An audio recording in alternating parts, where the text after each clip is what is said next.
17절까지 말씀 제가 봉독해 드리겠습니다. 이에 보아스가 룻을 맞이하여 아내로 삼고 그에게 들어갔더니 여호와께서 그에게 임신하게 하심으로 그가 아들을 낳은지라. 여인들이 나오미에게 이르되 찬송할지로다. 여호와께서 오늘 내게 기어 물을 자가 없게 하지 아니하셨도다. 이 아이의 이름이 이스라엘 중에 유명하게 되기를 원하노라. 이는 내 생명의 회복자이며 내 노년의 동량자라. 곧 너를 사랑하며 7 아들보다 귀한 내 며느리가 낳은 자로다 하니라. 나오미가 아기를 받아 품에 품고 그의 양육자가 되니 그의 이웃 여인들이 그에게 이름을 지어 주매 나오미에게 아들이 되었다 하여 그의 이름을 오벳이라 하였는데 그는 다윗의 아버지인 이새의 아버지였더라. 아멘. 할렐루야. 이 한 주간에도 하나님의 은혜와 은총이 늘 함께 하시기를 축원합니다. 오늘은 생명의 회복자라는 제목으로 함께 나누기를 원합니다. 우리 성경은요, 하나님께서 어떻게 구원의 역사를 이루어 가셨는가, 이것을 기록하고 있습니다. 절망에 빠진 인간, 죄로 인해서 절망에 빠진 인간들을 어떻게 구원하셨는가, 이것이 핵심적인 주제입니다. 그래서 이것을 역사적인 관점으로 보면 구속사라고 합니다. 구속사. 그러니까 이게 굉장히 중요한 겁니다. 이게 너무 중요한 거예요. 왜냐하면 하나님이 주인 되어서 하나님이 어떻게 구원을 이루어 가셨는가, 이걸 관점으로 성경을 보면은 이게 풀리게 되는 겁니다. 그런데 성경을 이런 어떤 구속사적인 관점이 아닌 인간적인 입장으로 풀려고 하면 이게 막히게 되는 겁니다. 그러나 하나님 중심적으로 하나님이 주인 되어서 하나님이 주인공이 되어서 어떻게 구원의 역사, 구원의 일을 이루어 가셨는가, 그것으로 보면 이게 성경이 풀리게 되는 겁니다. 모쪼록 성경을 보실 때 하나님의 입장에서 그렇게 바라보시고 하나님이 어떻게 이루어 가셨는가, 그러한 관점으로, 그런 보는 눈으로 그렇게 해석하고 그렇게 이해하시기를 축복합니다. 하나님은 제약이 관영한 그런 어떤 이 세상 속에서 특별히 이스라엘을 부르셨어요. 이스라엘. 그러니까 하나님은 왜 이스라엘을 부르셨는가? 원조상은 아브라함이죠. 왜 아브라함을 통해서 이스라엘을 부르셨는가? 바로 전자에 말씀드렸듯이 구원을 위해서, 절망에 빠진 그 세상을 하나님께서 구원하기 위해서 그렇게 이스라엘을 선택하셨어요.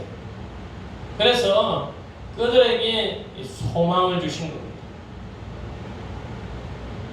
그래서 그들에게 저 애굽에 종살이하던 그들을 이 광야로 이끌으셔서 그곳의 시내산에서 하나님이 원하시는 하나님의 뜻을 깨우치고 또 그들에게 율법을 주어서 그 가나안 땅으로 인도하셔서 그 가나안 땅에서 하나님의 뜻대로 빛과 소금의 역할을 잘 감당해서 저 죽어가는 영혼들에게 참 삶이 뭐고 그들에게 참으로 중보하는 제사장 나라로서 그렇게 우뚝 서기를 바랬습니다. 그래서 여호수아를 통해서 그렇게 가나안 땅을 차지하게 한 거죠. 그런데 하나님의 소망을 이 인간들이 무참하게 짓밟아 버렸어요. 하나님은 얼마나 부푼 꿈을 가지고 그렇게 그들에게 은혜를 주시고 요단강을 마른 땅으로 걷게 하시고 홍해를 가르시고 반석에서 물이 나오게 하시고 만나와 메추라기로 먹이시고 정말 애절하게 하나님은 그들을 사랑하셔서 그렇게 소망을 주셨구만. 그들은 그 소망을 무참하게 짓밟고 말았습니다. 그 소망은 뭔가 말씀드렸듯이 하나님의 말씀으로 살아가는 것이고 그들로 통해서 하나님의 그 나라와 의를 세워가는 것입니다. 그런데요, 이 여호수아와 이후로 사사시대에 들어서 이들은요 그 하나님의 소망이 아닌 자기 소견대로 살아왔다. 자기 중심적으로 살아왔다. 그래서 이 사사시대 350년 정도 이 기간은요 완전 절망의 시대인 거예요. 영적인 암흑의 시대인 거예요. 자기 중심적으로 그렇게 신앙생활하고 그렇게 살아왔던 시대. 얼마나 참 하나님께서 가슴이 아프셨습니다. 얼마 전에 그렇게 정말 홍해를 정말 건너게 하고 또 요단 땅을 건너게 하고 가나안 땅에 그 여리고 성을 그렇게 하나님께서 정말 무너뜨리고 그렇게 인도하셨구만. 이들이 하나님 말씀보다는 자기 중심적으로 살아왔고 자기 방법대로 살아왔다. 오늘 우리에게도 이 말씀은 굉장히 깊은 고민을 가지고 정말 하나님께서 억만하게 저에게서 우리를 구원해 주셨는데 하나님은 우리에게 참 소망을 가지고 그 소망을 이루어 가시길 원하는데 가기를 원하는데 우리는 하나님의 뜻보다는 내 중심적으로 그렇게 살아가지 않았는지 한번 깊이 생각해야 될 줄 믿습니다. 그런데 역시 하나님은 하나님이십니다. 하나님은 하나님이십니다. 하나님은 인간이 아니죠. 그래서 시건치 않고 결코 자기가 약속한 것을 변함없이 지키시는 그 언약의 하나님, 은혜의 하나님이요 사랑의 하나님. 하나님은 그 절망 속에서도 소망을 이루어 가시는 줄 믿으시길 바랍니다. 아멘. 우리 저와 여러분들이 어떤 절망이 우리를 가로막고 우리를 힘들게 한다고 해도 하나님은 소망의 끈을 놓지 않으시고 절망에서도 소망을 이루시고 하나님의 뜻을 이루어 가시는 분이심을 믿으시길 바랍니다. 아멘. 그런 말씀 있잖아요. 아주 부모는 우리를 버릴지라도 하나님은 결코 우리를 버리지 않아요. 아멘. 그게 하나님이죠. 그래서 오늘 이 본문을 통해서 바로 하나님의 소망을 이루어가는 모습을 볼 수 있습니다. 이 사사기 이후에 룻기가 각중에 나오는데 왜 사사시대에 이 룻이라는 여인을 꺼냈을까? 제가 전자에도 말씀드렸듯이 우리가 구속사적인 관점으로 이 역사를 보면 그게 풀리게 되는 거예요. 여기 룻기 1장에 보면 그 시대를 그대로 말하고 있거든요. 사사들이 치리하던 때 그 땅에 흉년이 드니라. 유다 베들레헴의 한 사람이 그의 아내와 두 아들을 데리고 모압 지방으로 가서 거류하였는데, 그러니까 절망의 시대에 이 룻이 밝혀지고 있고 보아스가 밝혀지고 있다는 것을 볼 수 있는 것입니다.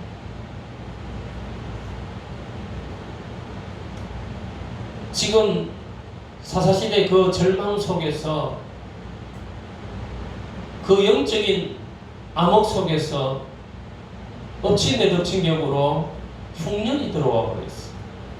흉년이 오니까 여기 보니까 그 베들레헴에 살던 엘리멜렉이라는 사람이에요. 엘리멜렉이라는 사람이 2절에 보면, 1장 2절에 보면 그의 사람의 이름은 엘리멜렉이요 그의 아내의 이름은 나오미요 그의 두 아들 이름은 말론과 기론이니 유다 베들레헴 에브라 사람들이더라. 그들이 모압 지방에 들어가서 거기 살더니. 흉년은 얼마나 힘든지 모릅니다. 우리는 뭐 흉년을 못 겪어봤지만 우리 어르신들은 보릿격 고개를 겪고 참 힘든 그런 인생을 살으신 줄 믿습니다. 이런 어떤 흉년 속에서 이 베들레헴에 살던 엘리멜렉이 전 가족이요 묵고 살기 위해서 모압 지방으로 떠났던 겁니다. 원래는 이스라엘 백성들은 하나님이 주신 땅을 떠나면 안 돼. 다 떠났던 사람들이, 아브라함도 그렇고 이삭도 그렇고 떠났던 사람들이 많이 고통을 당했어요. 아니나 다를까 이 엘리멜렉도요 모압 지방에 갔어요. 잠시 먹고 살기는 좋았는지 몰라도 자기도 죽고 두 아들도 그 모압 여인들과 결혼했는데 아들들이 일찍 다 죽고 말았어요. 그래가지고 그 엘리멜렉의 부인 나오미만 남게 되고, 나오미만 남게 되고. 야, 응? 남편도 죽고 자식도 죽었으니 그 어미의 마음이 어떻게 참 힘들었어요. 그래서 다시 이제 베들레헴에 이제 살기가 괜찮다 해서 그걸로 돌아가려고 하는 거예요. 고향으로 돌아가려고 하니까, 돌아가다 보니까 이 며느리인 룻과 나오미 이 오르바를 데리고 가기가 미안한 거예요. 가부 세 명이 가니까 얼마나 보기가 안 좋겠습니까? 가서. 그래서 너희 알아서 집으로 돌아가래. 그런데 오르바는 돌아가게 됩니다. 결국에는 처음에는 사역하다 돌아가는데 룻은 끝까지 나온 거예요. 당신의 하나님이 나의 하나님이 되고 나는 절대 돌아갈 수 없다. 그래서 할 수 없어가지고 때를 쓰는 룻을 데리고 베들레헴으로 돌아오게 되는 거예요. 참 룻이라는 이 여인은 참 굉장히 참 어리가 있는, 지조가 있는 그런 거예요. 그러니까 돌아와서 이 룻이 또 자기 그 시어머니를 이렇게 섬긴다고, 그때 이 보릿 추수 시기간에 그 추수에서 떨어진 것을 주울 수 있으니까, 그게 바로 하나님의 법이니까 그걸 주우려고 갔다가 자기 이 나오미의 어떤 이 가문인 유력한, 아주 그 지역에서 좀 유력한 그 보아스를 만나게 됩니다. 근데 이 보아스를 만나는데요, 이 보아스가 굉장히 참 선한 사람이에요. 그 나오미를, 그 시어머니를 섬기는 그 모압 지방의 여인, 그 이방 여인, 그 룻을 멸시할 수도 있고 천대할 수도 있습니다. 사실 우리나라가 요즘 보니까 뉴스에도 보니까 이방인들에게 멸시하고 그러는데 그 굉장히 성경적으로는 옳지 않습니다. 객과 고아들한테 이 선을 베풀어야 됩니다. 그러나 이 보아스는 하나님을 경외하는 사람이었어요. 그래서 다른 사람들보다 이 룻을 아껴주고 그 종들한테 좀 흘려서 그 곡식들을 좀 입으로 흘려서 그들을 잘 먹고 살게 해줘요. 그렇게 보아스는 은혜를 베풀었어요. 그러니까 이 룻이 정말 그를 통해서 참 은혜를 입었고 그를 통해서 참 그 시부모를 잘 섬기게 됩니다. 근데 이 나오미가 그 룻에게 그는 우리의 유력한 또 친족이고 하니까 그를 통해서 너가 기업을 물어라. 기업을 물어라. 기업을 물은다는 것은요, 굉장히 이스라엘의 중요한 사상이 있는 겁니다. 이스라엘에 보면 이런 제도가 있어요. 우리가 땅이나 종 같은 종을 우리가 특별히 땅인데 종도 포함되지만 내가 힘들어가지고 팔아버리면요, 이것을 언제든지 살 수가 있어요. 언제든지 되돌려 살 수가 있는데 자기가 그 형편이 안 되면은 자기 유력한 사람들이 가서 가장 가까운 사람들이 사서 그를 속량해 주는 거예요. 이 리디모라 해서 이렇게 기업으로 오는 거예요. 대신 그 핵심이 희년의 제도입니다. 희년의. 결국에는 자기가 이렇게 기업 물을 사람도 없고 어떻게 할 수 없으면 결국에 희년에는 다 돌아오게 돼 있어요. 50년마다 돌아오는 희년에는 다 돌려줘야 돼요. 왜? 그러니까 하나님의 것이니까. 하나님이 돌려주라고. 이 제도는요, 굉장히 경제적으로나 이런저런 면으로 굉장히 참 완벽한 제도죠. 왜냐하면 한 사람이 절대 이 부를 다 가질 수가 없는 거예요. 그리고 영원히 가난할 수가 없는 겁니다. 그 땅은 하나님이 주신 것이기 때문에 하나님 뜻이기 때문에 돌려주는 거예요. 그런데 이 보아스에게 특별히 또 그 정신이 있는 계대 결혼이라는 게 있습니다. 이 나오미의 집은요, 지금 자기 남편도 죽었지, 두 아들도 죽었지, 자식 없이 죽었지, 그러니까 자손이 끊기게 된 겁니다. 그래서 오늘 생명의 회복자라고. 자손이 끊어진 겁니다. 생명이 끊어진 거예요, 이 집에.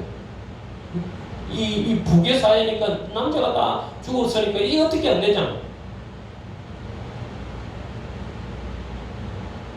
그런데 그 기업을 누가 물어주느냐? 보아스에게 물어달라는 거예요. 자기의 가문을 이어달라는 거예요. 그런데 이 보아스가요, 그 속에서도 하나님의 뜻을 지킵니다. 자기가 물어주겠다 하지만, 그러나 내 이전에 먼저 물어줄 사람이 있으니까 그 사람을 먼저 찾아라. 그래서 그 사람에게 당신이 기업을 물어주라. 먼저 물을 사람이다. 근데 그 사람이요, 자기에게 손해가 오는 거예요. 기업을 물어주면은 이 사람의 대를 이어주고 기업을 물어주면은 자기의 이름이 드러나는 게 아니라 도리어 이 나오미의 엘리멜렉의 가문을 이어가는 것이니까 자기에게 손해가 간다는 것을 알고 자기는 못 모르겠다.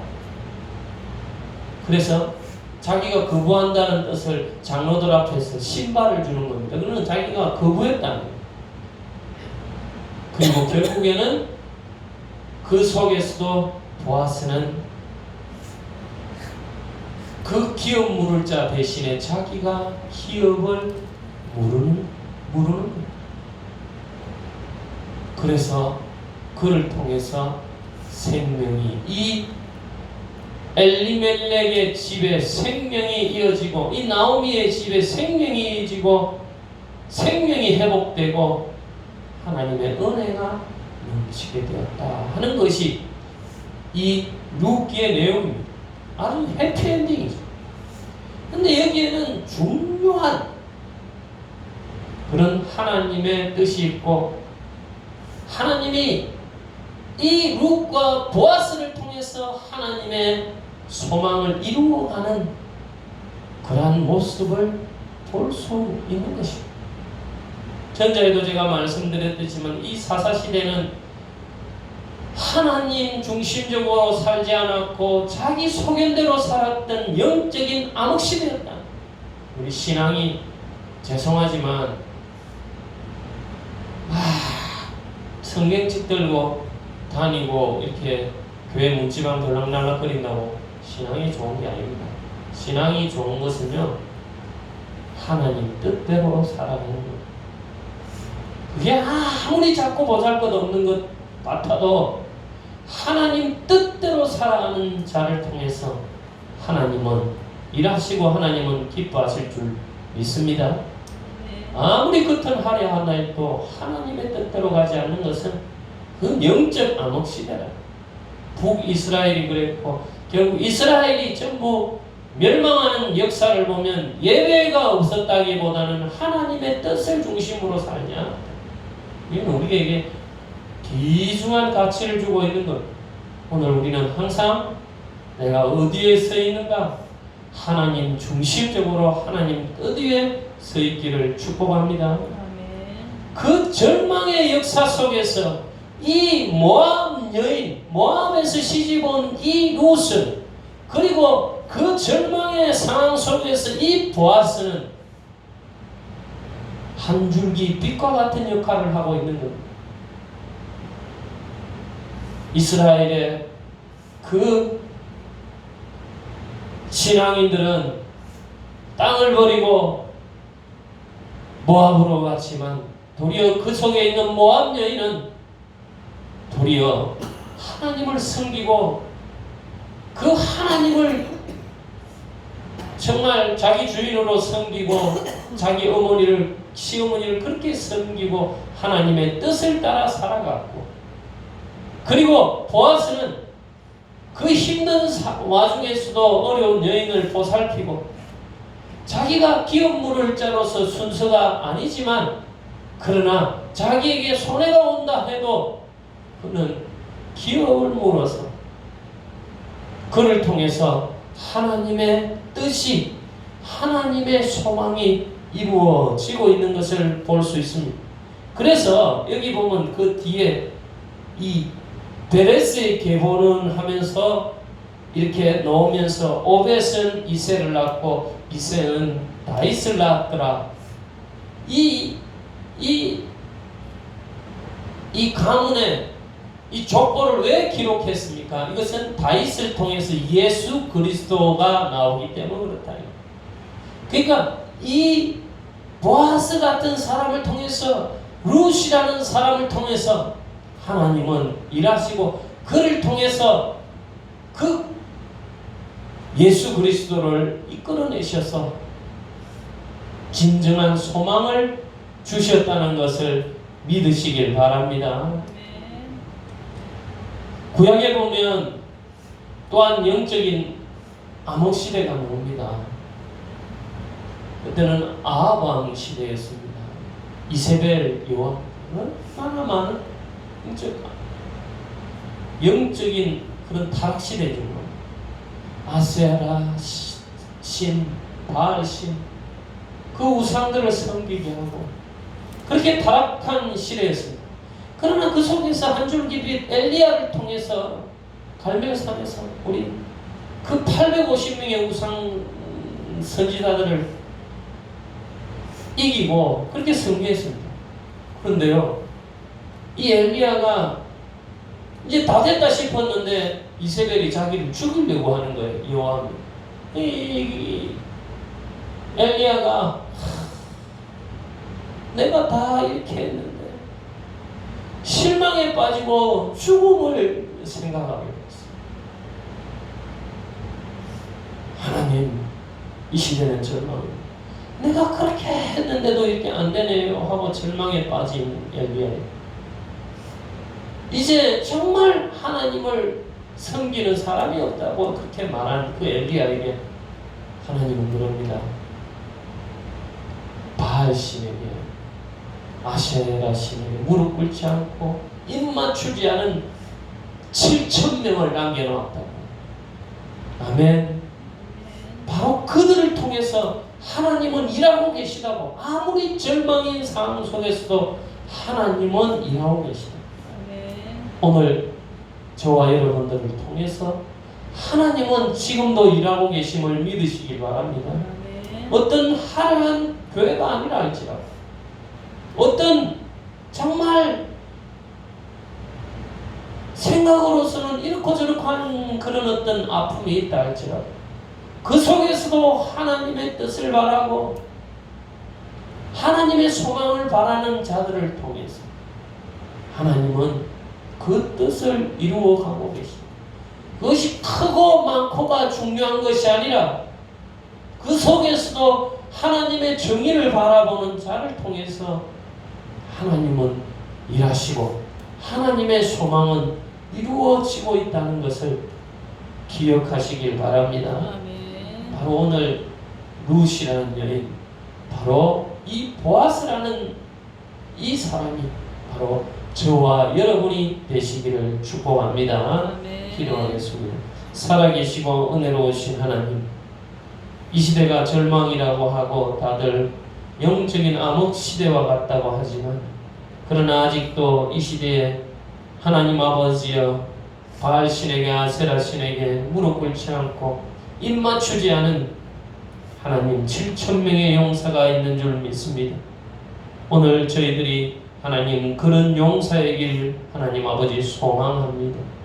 하나님 아버지여 룻과 같고 보아스와 같이 어떤 절망 상황 속에서도 주님 교회를 지키고 하나님 아버지여 주님을 따르며 참 주님의 뜻을 순종하며 나아가길 원하오니 부족함을 하나님 아버지여 불쌍히 여겨 주시고 다시 은혜를 주시고 소망을 허락하여 주시옵소서. 예수님 이름으로 감사하며 기도하옵나이다. 아멘.